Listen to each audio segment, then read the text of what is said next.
नमस्कार दोस्तों, आपका स्वागत है एक बार फिर से आपके अपने चैनल शास्त्र ज्ञान में। दोस्तों, आप कुछ नया सीखना चाहते हैं तो हमारे चैनल को सब्सक्राइब करें। जय श्री कृष्णा, राधे राधे। दोस्तों, स्वागत है आपका आपके अपने चैनल पर। दोस्तों, राधा अष्टमी के पावन पर्व के बाद एक बार फिर से कई वर्षों बाद एक दिव्य और दुर्लभ संयोग 23 सितंबर 2023 राधा अष्टमी पर बनने जा रहा है। और यदि आप भी आपके घर की सुख शांति, संतान की कमी और धन की कमी या कर्ज से परेशान हैं या आपका भाग्य आपका साथ नहीं दे रहा है, तो दोस्तों 23 सितंबर 2023 राधा अष्टमी पर ये 6 चमत्कारी और असरदार उपाय जरूर करें और आप देखेंगे कि कुछ ही दिनों में आपकी सभी समस्याओं का हल संपूर्ण रूप से हो जाएगा। दोस्तों, कई हजार वर्षों बाद 23 सितंबर 2023 को बहुत ही दुर्लभ और दिव्य संयोग बनने जा रहा है, क्योंकि इस दिन राधा अष्टमी के पावन पर्व के साथ साथ कृष्ण योग, अमृत सिद्धि योग और साथ ही धनलक्ष्मी जैसे कई योग बन रहे हैं। और इस दिन भगवान श्री कृष्ण और राधा रानी सबसे अधिक प्रसन्न होने वाले हैं। इसलिए दोस्तों, अगर आप भी भगवान कृष्ण और राधा रानी से इस दिन जो भी सच्चे दिल से मांगेंगे वो मनोकामना आपकी जरूर पूरी होगी। और इस दिन ये 6 उपाय करने से आपकी किस्मत चमक उठेगी। आखिर कौन से हैं ये उपाय जो आपको सभी कष्टों से मुक्त कर देंगे? आज की इस वीडियो में हम आपको विस्तार से बताएंगे, इसलिए दोस्तों वीडियो को आखिर तक जरूर देखें। और दोस्तों, अगर आप भी अपने जीवन में भगवान श्री कृष्ण और राधा रानी की कृपा पाना चाहते हैं तो इस वीडियो को लाइक करके कमेंट में जय श्री कृष्ण राधे राधे लिखना ना भूलें। दोस्तों, हिंदू धर्म में भाद्रपद मास के शुक्ल पक्ष की अष्टमी की तिथि का बहुत ज्यादा धार्मिक महत्व माना गया है, क्योंकि इस दिन भगवान श्री कृष्ण की प्रिय राधा रानी की जन्मोत्सव मनाया जाता है। राधा रानी की पूजा और व्रत से जुड़ा यह पर्व श्री कृष्ण जन्मोत्सव से ठीक 15 दिन बाद पड़ता है। इस साल यह व्रत 23 सितंबर 2023 शनिवार के दिन मनाया जाएगा। दोस्तों, हिंदू मान्यता के अनुसार भगवान श्री कृष्ण की पूजा और उनके लिए राधा अष्टमी पर रखा जाने वाला यह व्रत राधाष्टमी की पूजा के बगैर अधूरा माना जाता है। दोस्तों, भाद्रपद शुक्ल राधा अष्टमी 22 सितंबर को दोपहर 1:35 से प्रारंभ होगी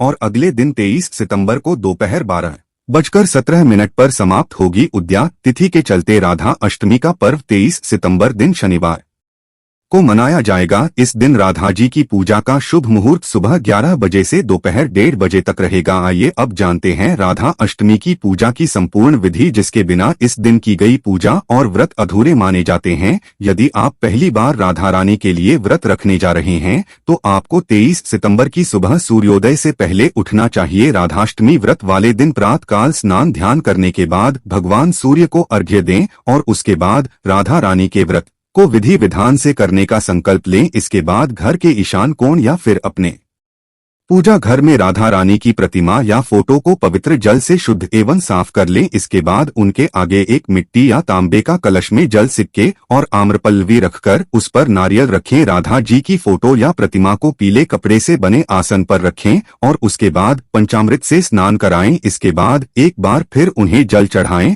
और पुष्प, चंदन, धूप, दीप, फल आदि अर्पित करके उनकी विधि विधान से पूजा और उनका श्रृंगार करें। राधा जी के व्रत में उन्हें भोग लगाने के बाद भगवान श्री कृष्ण की भी विधि विधान से पूजा करें और उन्हें भोग में फल और मिठाई के साथ तुलसी दल जरूर चढ़ाएं। इसके बाद राधा रानी के मंत्र का जाप या उनके स्तोत्र का पाठ करें। पूजा के अंत में श्री राधा रानी और भगवान श्री कृष्ण की आरती करें और सभी को प्रसाद बांटें और स्वयं भी ग्रहण करें। सनातन परंपरा में राधा जी की पूजा एवं व्रत का बहुत ज्यादा महत्व माना गया है। हिंदू मान्यता के अनुसार यदि कोई भाद्रपद मास के शुक्ल पक्ष की अष्टमी वाले दिन उनका व्रत रखता है तो उसके जीवन के सभी पाप दूर हो जाते हैं और उसे अक्षय पुण्य की प्राप्ति होती है। हिंदू मान्यता के अनुसार राधा रानी की कृपा से साधक के सभी दुख पलक झपकते दूर होते हैं और उसकी सभी मनोकामनाएं पूरी होती है। और आज हम आपको 8 ऐसी वस्तुओं के बारे में बताने जा रहे हैं जो भगवान कृष्ण को अति प्रिय है। और इस दिन अगर आप ये उपाय कर लेते हैं तो भगवान कृष्ण आपसे अति प्रसन्न होंगे और इस दिन कृष्ण भगवान के प्रसन्न होने से आपको राधा रानी जी का भरपूर आशीर्वाद मिलेगा। इसलिए दोस्तों, अगर आप भी भगवान कृष्ण और राधा रानी की असीम कृपा प्राप्त करना चाहते हैं तथा माता लक्ष्मी की कृपा प्राप्त करना चाहते हैं, अपनी मनोकामना को पूर्ण करना चाहते हैं, तो राधाष्टमी आने से पहले ही इन वस्तुओं को अपने घर पर अवश्य लेकर आएं। अगर आप इन सभी वस्तुओं को घर में नहीं ला सकते हैं तो कम से कम आप इनमें से कोई भी एक वस्तु घर में अवश्य लेकर आएं और भगवान श्री कृष्ण को यह वस्तु अवश्य अर्पित करें ताकि राधा रानी आपसे खुश होकर आपकी सभी मनोकामनाएं पूर्ण कर सकें। दोस्तों, नंबर 1 भगवान श्री कृष्ण की अति प्रिय वस्तु है मोरपंख। कहा जाता है कि राधा रानी के महल में बहुत मोर हुआ करते थे।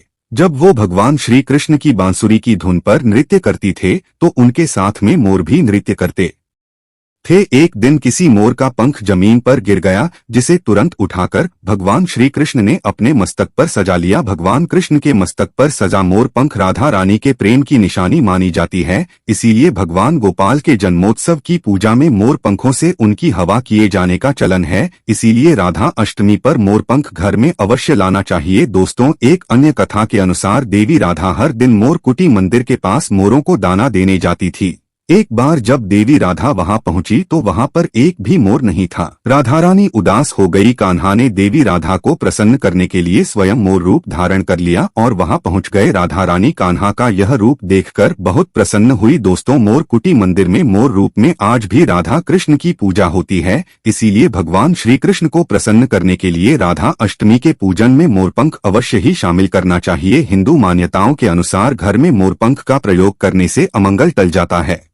विशेष रूप से कहा जाता है कि मोर पंख से बुरी आत्माएं पास नहीं आती। मोर पंख को भगवान गोपाल ने अपने मुख पर स्थान दिया तथा सम्मान दिया। वास्तु के अनुसार मोर पंख घर से अनेक प्रकार के वास्तु दोष को दूर करता है और मोर पंख सकारात्मक ऊर्जा को अपनी ओर खींचता है। मोर पंख मोर के बाजू से अलग होने के बाद भी जीवित रहता है, तभी तो इसका सकारात्मक असर अपना काम तेजी से करता है। दोस्तों, दूसरी चीज है गौ। भगवान गोपाल का निवास गौलोक माना जाता है। गाय भगवान सहचर है। भगवान गोपाल के साथ पूजा में बछड़े के साथ ही गाय की पूजा करना सुख समृद्धिदायक माना जाता है। पुराणों में गाय को धन का प्रतीक माना गया है। भगवान धन रूपी गौ की रक्षा करते हैं। दोस्तों, ज्योतिष शास्त्र के अनुसार गाय के भीतर गुरु ग्रह का वास होता है। यदि ये ग्रह किसी व्यक्ति की कुंडली में नीच स्थिति में हो तो उसे गाय की सेवा करनी चाहिए। ऐसा करने से वो उस ग्रह की कुपित दृष्टि से बच सकता है। इसके अलावा वास्तु शास्त्र के अनुसार पूजा स्थान अथवा बैठक के कमरे में ईशान कोण में चांदी की गाय और उसका बछड़ा रखने से भाग्य में वृद्धि होती है।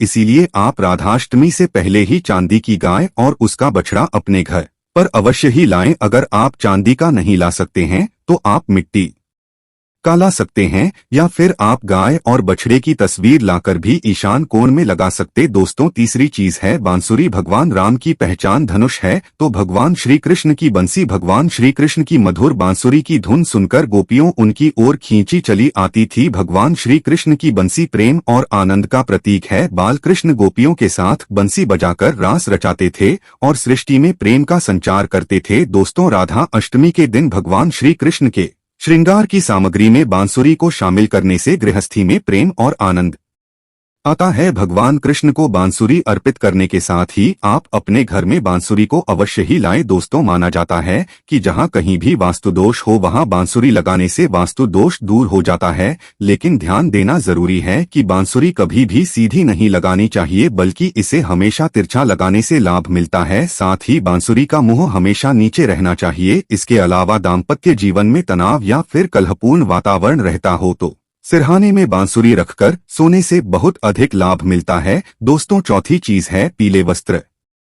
राधा अष्टमी के वक्त भगवान के बाल स्वरूप को पंचामृत से स्नान कराने के पश्चात पीले रंग के नए वस्त्र पहनाए जाते हैं। अगर आप भी इस बार राधा अष्टमी का पर्व मनाने वाले हैं तो आप पूजा की सामग्री में पीले रंग के वस्त्रों को अवश्य ही शामिल करें। भगवान को पीतांबर वस्त्र अति प्रिय है। यह प्रेम और बैरागी के प्रतीक हैं। दोस्तों, पांचवी चीज है माखन मिश्री। नंद के लाल गोपाल को माखन अति प्रिय है। कहते हैं जिस रात गोपाल का जन्म हुआ उस रात नंदगांव कि गोपियों ने सपने में देखा था कि गोपाल माखन मांग रहे हैं। नंदलाल को माखन इतना प्रिय था कि वह बचपन में गोपियों की मटकी से माखन चुराकर तथा मटकियां तोड़कर माखन खा लिया करते थे, जिसकी वजह से इनका एक नाम माखन चोर भी है। दोस्तों, भगवान के भोग में माखन मिश्री को अवश्य ही शामिल करना चाहिए। प्रेम पूर्वक भगवान गोपाल को माखन मिश्री का भोग लगाने से आरोग्य की प्राप्ति होती है, धन सुख समृद्धि की प्राप्ति होती है, धनलक्ष्मी आपके घर में धन की वर्षा करती है। भगवान गोपाल को माखन मिश्री अर्पित करने से वे शीघ्र ही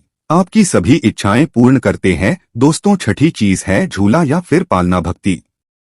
भाव के भूखे बाल गोपाल को राधा अष्टमी पर झूला झुलाने की परंपरा चली आ रही है। यह ठीक उसी प्रकार से है जैसे बच्चे के जन्म के बाद उसे पालने में झुलाने से आनंद की प्राप्ति होती है, उसी प्रकार भक्तजन अपने प्रभु के बाल स्वरूप को पालने में झूला कर भक्ति के परम सुख को प्राप्त करते हैं। दोस्तों, भगवान को झूला या पालना भेंट करने से प्रेम और आनंद की प्राप्ति होती है और एक नारी को भगवान गोपाल की तरह ही एक सुंदर पुत्र की प्राप्ति होती है, जो कि ऐसा बालक भगवान गोपाल की तरह ही मनमोहक होता है, सुंदर होता है, आकर्षण से भरा होता है। दोस्तों, सातवीं चीज है मोर मुकुट। ज्योतिष गणना के अनुसार ऐसा माना जाता है कि भगवान कृष्ण की कुंडली में कालसर्प योग था, इसीलिए वे सदैव अपने मुकुट पर मोर का पंख हमेशा धारण करते थे। मोर और सर्प में भीषण शत्रुता होती है, इसीलिए मस्तक पर मोर मुकुट धारण करने से कालसर्प दोष का योग कम होता था। भगवान की पूजा में उन्हें मोर मुकुट पहनाने से कालसर्प दोष का प्रभाव दूर हो जाता है।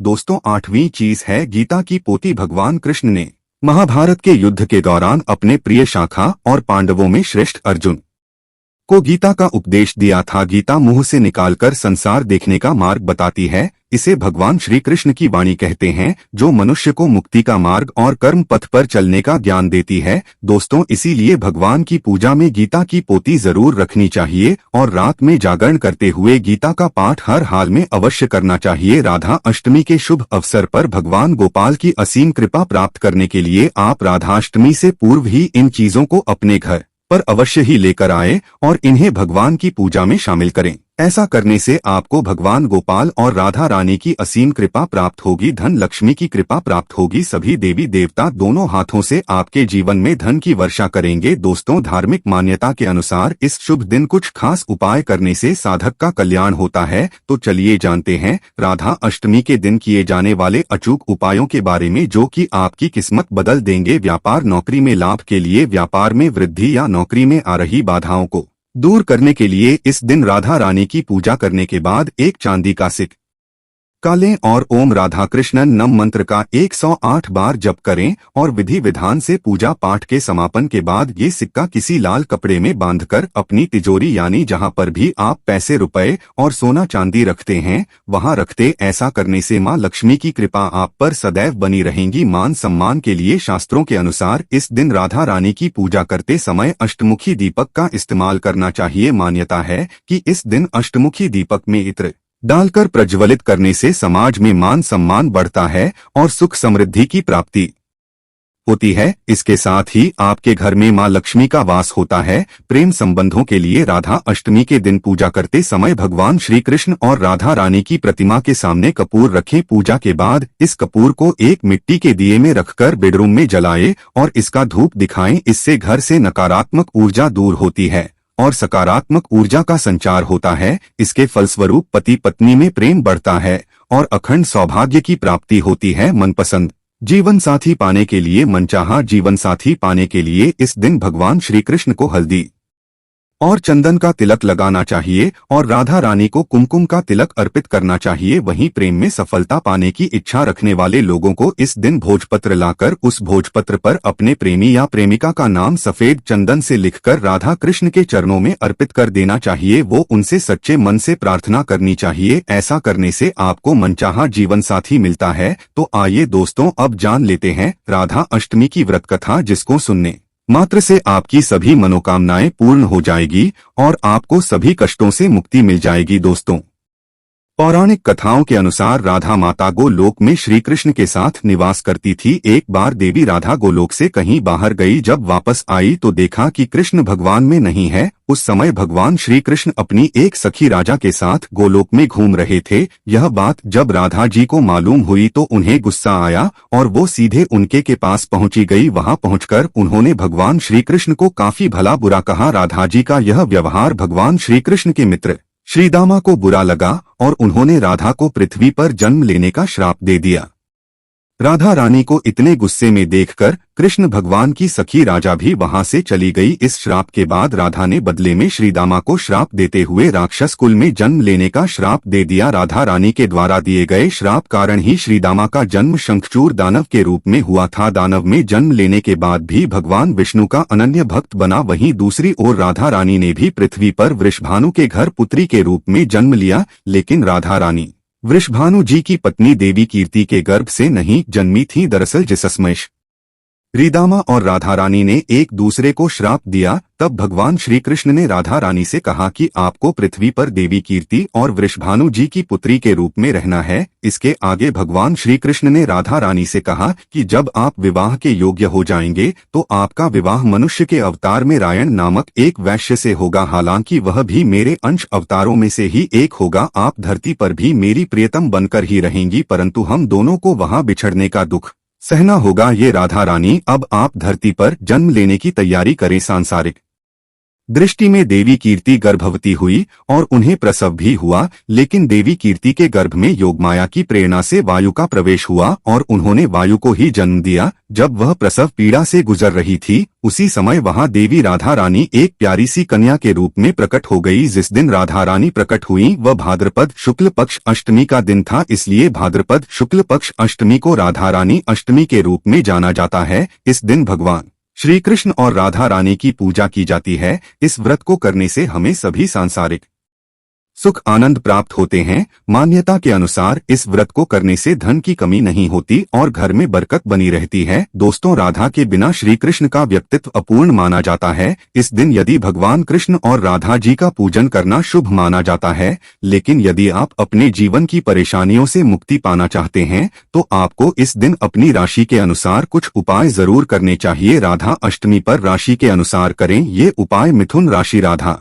अष्टमी के दिन मिथुन राशि के लोगों को दूध में थोड़ा सा घी मिलाकर उनका अभिषेक करना चाहिए और उन्हें पिस्ता या दूध से बनी मिठाई का भोग लगाएं। ऐसा करने से आपके वैवाहिक सुख में आ रही कमी दूर हो जाएगी। कर्क राशि। कर्क राशि के जातकों को राधा अष्टमी के दिन घी से राधा जी और कृष्ण जी का अभिषेक करना चाहिए और साथ ही उन्हें मीठे दही और केसर से बनी मिठाई का भोग लगाएं। ऐसा करने से आपकी स्वास्थ्य संबंधी परेशानी दूर हो जाएगी। मेष राशि। इस राशि वाले लोगों को इस दिन राधा जी और भगवान श्री कृष्ण का पंचामृत से अभिषेक करना चाहिए और उन्हें पंचमेवा का भोग जरूर लगाएं। ऐसा करने से आपके प्रेम जीवन में आ रही सभी तरह की प्रॉब्लम्स दूर हो जाएगी। वृषभ राशि। वृषभ राशि के लोगों को राधा अष्टमी के दिन राधा जी और कृष्ण जी का दूध से अभिषेक करके उन्हें माखन मिश्री का भोग लगाना चाहिए। ऐसा करने से आपका मानसिक तनाव दूर होगा। सिंह राशि। आपको राधा अष्टमी के दिन भगवान श्री कृष्ण और राधा जी का गंगा जल में शहद मिलाकर अभिषेक करना चाहिए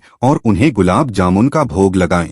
ऐसा करने से आपकी आर्थिक स्थिति में सुधार होगा। कन्या राशि। राधा अष्टमी के दिन भगवान श्री कृष्ण और राधा जी का दूध में तुलसी के पत्ते डालकर अभिषेक करें और उन्हें पंचमेवा का भोग लगाएं। ऐसा करने से आपको व्यापार में लाभ की प्राप्ति हो जाएगी। तुला राशि। तुला राशि के जातकों को राधा अष्टमी के दिन पंचामृत से राधा जी और कृष्ण जी का अभिषेक करना चाहिए और उन्हें पंजीरी का भोग लगाना चाहिए। ऐसा करने से आपके ऐश्वर्य में वृद्धि हो जाएगी। वृश्चिक राशि। इस राशि के जातकों को राधा अष्टमी के दिन गंगाजल से राधा कृष्ण का अभिषेक करें और उन्हें दूध और खोए से बनी मिठाई का भोग लगाएं। ऐसा करने से आपकी सुख और समृद्धि बढ़ेगी। धनु राशि। धनु राशि के जातकों को राधा अष्टमी के दिन राधा और कृष्ण जी को पंचामृत में तुलसी और हल्दी डालकर उनका अभिषेक करें और उन्हें पंचमेवा और गुलाब जामुन का भोग लगाएं। ऐसा करने से आपकी संतान संबंधी सभी परेशानियां समाप्त हो जाएगी। कुंभ राशि। यदि आपको नौकरी में किसी प्रकार की कोई समस्या आ रही है